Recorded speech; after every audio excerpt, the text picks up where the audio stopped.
कानपुर से एक ऐसी घटना सामने आई है जिसे देखकर आप भी चौंक जाएंगे कि इस तरह की घटनाएं आपने केवल फिल्मों में देखी होंगी, लेकिन असलियत में ऐसा कांड हुआ है।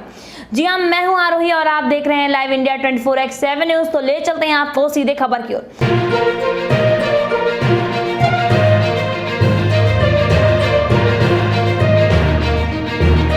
जी हाँ, कानपुर में सामने आया सबसे बड़ा फर्जीवाड़ा। सेंट्रल स्टेशन पर काम करते पकड़े गए 16 फर्जी कर्मचारी। जी हाँ, सेंट्रल स्टेशन पर फर्जी आईडी और नियुक्ति पत्र से पिछले 9 दिनों से नौकरी कराने का मामला सामने आया है। तो वहीं पर जीआरपी ने इस मामले में बुधवार को 16 लोगों को पकड़ा, जिसमें 3 लोगों के खिलाफ कानूनी कार्रवाई की गई है, जबकि निरोध के सरगना समेत 4 लोगों की तलाश में टीमें दबित हो रही हैं। तो वहीं पर फर्जी आई कार्ड और नियुक्ति पत्र के साथ पकड़े गए लोगों से पूछताछ चल रही है। तो प्राथमिक जांच के सामने आया तो इन लोगों ने निरोह में रेलवे में नौकरी स्टेशन पर फर्जी आईडी और नियुक्ति पत्र से पिछले 9 दिनों से नौकरी कराने का मामला सामने आया है। तो वहीं पर जीआरपी के इस मामले ने बुधवार को 16 लोगों को पकड़ा है, जिसमें 3 लोगों के खिलाफ कानूनी कार्रवाई कर दी गई है, जबकि गिरोह के सरगना समेत 4 लोगों की तलाश में टीमें दबित हैं। तो वहीं पर फर्जी आईडी कार्ड और नियुक्ति पत्र के साथ पकड़े गए लोगों से पूछताछ चल रही है और प्राथमिक जांच में सामने आया इन लोगों से निरोह में रेलवे में नौकरी दिलवाने के नाम पर ठगी की गई है। तो आपको बता दें कि बुधवार को देर रात टिकट निरीक्षक सुनील पासवान प्लेटफॉर्म नंबर 2-3 पर चेकिंग कर रहे थे। तो इसी दौरान उनकी निगाह दिनेश कुमार गौतम पर पड़ी, जिसके गले में रेलवे का आईडी कार्ड डला हुआ था। तो वहीं पर सुनील ने उन्हें रोककर पूछा कि कहां से हो तुम। उसने जवाब दिया कि स्टाफ है। सुनील को शक हुआ तो उसने पूछताछ की, जिस पर दिनेश ने बताया कि वे ट्रेनिंग कर रहा है।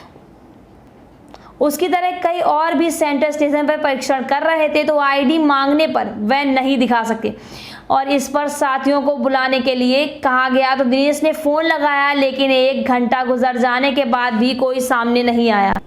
तो सुनील ने उसे एफआईआर सिपाहियों की मदद से जीआरपी ले आए। तो यहां पर सख्ती से पूछताछ हुई तो बड़े गिरोह में आशंका में तत्काल जीआरपी और आरपीएफ के 4 टीमें बनाई गई थी, जिन्होंने एक-एक कर 16 लोगों को पकड़ा है। इसके पास से फर्जी आईडी कार्ड भी बरामद किया गया है। तो वहीं पर अनुज प्रसाद सिंह और अभिषेक कुमार के पास से नियुक्त पत्र भी प्राप्त हुए हैं, जो जांच में फर्जी पाया गया है। तो आपको बताते हैं, जी हाँ, दिनेश की सूचना पर सक्रिय हुए जीआरपी और आरपीएफ टीम ने एक सुराग कसी तो शुरू की गई। तो कुछ फर्जी कर्मचारी डायरी में ट्रेनों के कोच नंबर नोट करते मिले। तो पूछताछ में उन लोगों ने बताया कि हर दिन बदल कर प्लेटफॉर्म दिए जाते हैं, उनमें आने वाले ट्रेनों के कोच नंबर नोट करने का काम दिया जाता है। बताया कि ड्यूटी रात 10 बजे से सुबह 6 बजे तक करते हैं। तो सीओ ने जीआरपी कमरुल हासन से बताया है कि रुपए लेकर फर्जी नियुक्ति देने के गिरोह में जानकारी मिली है। तो यह लोग बेरोजगार युवकों को फायदा उठाते हैं और रुपए लेकर रेलवे में नौकरी के नाम पर ठगी करते हैं। टीसी के लिए 5 से 15 लाख रुपए तक वसूल किए जाते हैं, जबकि पर्सनल पोर्टल यानी कि सामान उठाकर रखने वालों के लिए 1 लाख रुपए तक दिए जाते हैं। तो वहीं पर जीआरपी ने गैंग के सरगना रुद्र प्रताप ठाकुर की तलाश में पनकी में छापेमारी की है, लेकिन अभी वह पकड़े नहीं गए हैं। आने से पहले, उनके पकड़े जाने से पहले ही वो घर से निकल गए। तो जीआरपी ने उसकी गाड़ी जब्त कर ली है। रुकड़ी का प्रॉपर्टी डीलर राकेश भट्ट बेरोजगारों को फंसाने का काम कराता है और वहीं पर युवकों को रुद्र के पास भेजा जाता है।